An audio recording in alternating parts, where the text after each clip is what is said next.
প্রথম প্রশ্ন, বিশ্ব ইজতেমায় যাওয়া কি বিদআত নাকি ইবাদত? দ্বিতীয় প্রশ্ন, হাই কমোডে দাঁড়িয়ে প্রস্রাব করা কি জায়েজ? করলে কি কোনো গুনাহ হবে?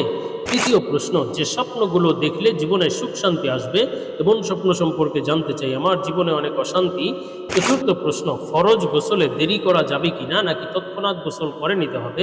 পঞ্চম প্রশ্ন, অবৈধভাবে বিদেশে গিয়ে টাকা ইনকাম করলে সেই টাকা কি হারাম হবে? আসসালামু আলাইকুম ওয়া রাহমাতুল্লাহি ওয়া বারাকাতুহু। দর্শক মনোযোগ সহকারে ভিডিওটি শেষ পর্যন্ত দেখবেন, অন্যথায় কোনো মাসালায় ভুল বোঝার সম্ভাবনা আছে। আর আপনার কোনো প্রশ্ন থাকলে অবশ্যই কমেন্টে লিখে যাবেন ইনশাআল্লাহ। তো আমরা মূল আলোচনায় চলে যাব, তার পূর্বে প্রয়োজনীয় একটি বিজ্ঞাপন। শায়েখ মুফতি হাবিবুল্লাহ হুজুরের তত্ত্বাবধানে পরিচালিত সুন্নাহ শপিং আপনাদের জন্য নিয়ে এলো একটি প্রিমিয়াম কোয়ালিটির সুন্নাতি গিফট বক্স। এতে থাকছে উন্নত মানের একটি করে ফ্রি সাইজ টুপি, একটি তাসবিহ, একটি আতর, একটি মেসওয়াক, মা বোনদের জন্য এক জোড়া করে হাত মোজা, এক জোড়া করে পা মোজা এবং একটি সুরমা এবং নবীজির দৈনন্দিন জীবনে 1000 সুন্নাত সম্বলিত একটি কিতাব। গিফট বক্সটি পেয়ে যাচ্ছেন মাত্র 490 টাকায়। নিজের জন্য অথবা প্রিয়জনের জন্য এখনই অর্ডার করে ফেলুন। অর্ডার করতে স্ক্রিনে দেওয়া ইমো অথবা হোয়াটসঅ্যাপ নাম্বারে যোগাযোগ করুন। আদর্শ জীবন গঠনে আমলের নিয়তে পণ্যগুলো অবশ্যই অর্ডার করতে পারেন। তো আমরা প্রশ্নের জবাবে চলে যাই। প্রশ্ন ছিল, অবৈধভাবে বিদেশে গিয়ে টাকা ইনকাম করলে সেই টাকা কি হারাম হবে? দেখুন, অবৈধভাবে বিদেশে যাওয়া তো জায়েজ নেই, এটা একটি গুনাহের কাজ। আপনি যেই দেশে আছেন এবং যেই দেশে যেতে যাচ্ছেন উভয় দেশের অনুমতি সাপেক্ষেই যাওয়া উচিত, যেহেতু আমাদের সিস্টেমটাই এমন হয়ে গিয়েছে। সুতরাং অবৈধভাবে, অবৈধ পথে, অনেকে সমুদ্র পথে বিদেশে যায়, এটি কিন্তু জায়েজ নেই। সুতরাং পাসপোর্ট ভিসা নিয়েই প্রবাসে যেতে হবে বা বিদেশে যেতে হবে। হ্যাঁ, সেখানে আপনি গিয়ে যদি কোনো বৈধ কাজ করে ইনকাম করেন, উপার্জন করেন, সেই টাকা আপনার জন্য হারাম হবে না, হালাল হবে। কিন্তু যদি আপনি সেখানে কোনো হারাম কাজ করে ইনকাম করেন, সেই টাকা তো অবশ্যই হারাম হবে। কিন্তু এটি একটি ভিন্ন বিষয় যে আপনি অবৈধ পথে বিদেশে গিয়েছেন এবং এই কাজটি একটি গুনাহের বিষয় এবং একটি গুনাহের কাজ। তো আমরা পরবর্তী প্রশ্নের জবাবে চলে যাই। প্রশ্ন ছিল, ফরজ গোসলে দেরি করা যাবে কিনা নাকি তৎক্ষণাৎ গোসল করে নিতে হবে? দেখুন, ফরজ গোসলে দেরি করা সম্পর্কে রাসূলুল্লাহ সাল্লাল্লাহু আলাইহি ওয়াসাল্লাম থেকে বেশ কিছু আমল বর্ণিত আছে। কখনো কখনো রাসূল সাল্লাল্লাহু আলাইহি ওয়াসাল্লাম গোসল ফরজ হলে তৎক্ষণাৎ গোসল করে নিতেন, দেরি করতেন না। আবার কোনো বর্ণনা আছে কখনো কখনো রাসূল সাল্লাল্লাহু আলাইহি ওয়াসাল্লাম গোসল ফরজ হলে তৎক্ষণাৎ গোসল করতেন না, দেরি করতেন। তবে ফজরের পূর্বে, রাতে যদি গোসল ফরজ হতো, ফজরের পূর্বে তিনি উঠে তারপরে গোসল করে তারপরে নামাজ আদায় করতেন, তাহাজ্জুদ পড়তেন, ফজরের নামাজ পড়তেন। আবার কখনো কখনো রাসূল সাল্লাল্লাহু আলাইহি ওয়াসাল্লাম গোসল ফরজ হলে তৎক্ষণাৎ গোসল করতেন না, কিন্তু অজু করে নিতেন, অজু করে তারপরে শুয়ে পড়তেন। এরপরে ফজরের পূর্বে উঠে তিনি গোসল করে নামাজ আদায় করতেন। এই হাদিসের বা রাসূল সাল্লাল্লাহু আলাইহি ওয়াসাল্লামের এই আমলগুলোর দ্বারা বোঝা যায় যে গোসল ফরজ হলে তৎক্ষণাৎ গোসল করা জরুরি নয়, দেরি করা বা বিলম্ব করার সুযোগ আছে, কিন্তু সেটার একটা সময়সীমা আছে। সেই সময়সীমা হলো যে আপনার যেন কোনো ফরজ, ওয়াজিব এই সমস্ত কোনো আমলে যেন ব্যাঘাত না ঘটে। গোসল ফরজ হওয়ার কারণে, গোসল না করার কারণে আপনার জন্য কোনো ফরজ আমল ফৌত না হয়ে যায়, কোনো ওয়াজিবাত আপনার জন্য ফৌত না হয়ে যায়। অনেকে আছে গোসল ফরজ হয়েছে, গোসল করেনি, ফজরের সময় গোসল করেনি, ফজরের নামাজ কাজা করে দিয়েছে। এটা তো করা যাবে না। আপনার ফজরের পূর্বে উঠে নামাজের পূর্বেই বা ফরজ ওয়াজিব যেই আমলগুলো থাকবে সেগুলোর পূর্বে গোসল করে আপনার সেই ফরজ ওয়াজিব আমলগুলো করা চাই, অন্যথায় তো অবশ্যই গুনাহ হবে। তো আমরা পরবর্তী প্রশ্নের জবাবে চলে যাই। এই প্রশ্ন ছিল, হাই কমোডে দাঁড়িয়ে প্রস্রাব করা কি জায়েজ? করলে কি গুনাহ হবে? দেখুন, দাঁড়িয়ে প্রস্রাব করা এটি অপছন্দনীয় এবং এটিকে মাকরুহ বলা হয়েছে, এটা কারাহাত থেকে খালি নয়। সুতরাং কখনোই দাঁড়িয়ে প্রস্রাব করা যাবে না। হ্যাঁ, আমাদের দেশে যে ওয়াশরুমগুলো আছে, বাথরুমগুলো, এখানে অনেকে শুধুমাত্র হাই কমোড রাখে। আবার অনেক জায়গায় আছে যে শুধুমাত্র লো কমোড, হাই কমোড নাই। আসলে হাই কমোড যদি প্রয়োজন হয় রাখতে পারেন, সেটা আপনার জন্য জায়েজ আছে, কিন্তু সেখানে লো কমোডও থাকা উচিত, যাতে এই প্রশ্নটা না আসে যে ইস্তিনজা দাঁড়িয়ে করবে না বসে করবে। সুতরাং লো কমোডে আপনার ইস্তিনজা বসেই করতে হবে। যদি এমন ওয়াশরুম যেখানে শুধুমাত্র হাই কমোডি আছে, তো আপনি কি করবেন? তো আপনি তাও দাঁড়িয়ে প্রস্রাব করবেন না, বরং যেখানে বসে প্রস্রাব করার জায়গা আছে, সুযোগ আছে, সেখানে আপনি ইস্তিনজা করেন। আর যদি এমন হয় যে এমন কোনো জায়গা নেই, তাহলে আপনি ওই হাই কমোডি বসে তারপরে ইস্তিনজা করেন।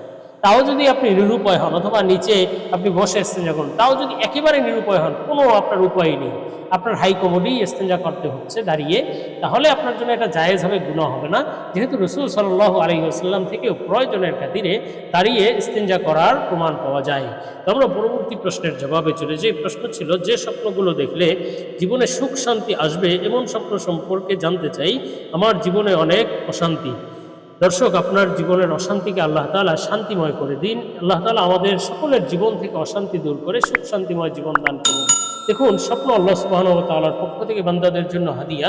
আল্লাহ তাআলা স্বপ্নের মাধ্যমে বান্দাকে বিভিন্ন সময় বিভিন্ন বার্তা দিয়ে থাকেন, সুসংবাদের বার্তা অথবা সতর্ক বার্তা। আর আল্লাহ তাআলা যেই স্বপ্নগুলো দেখান সেগুলো কিন্তু অবশ্যই সত্য ও সহি স্বপ্ন এবং তার সত্য ও সহি ব্যাখ্যাও রয়েছে।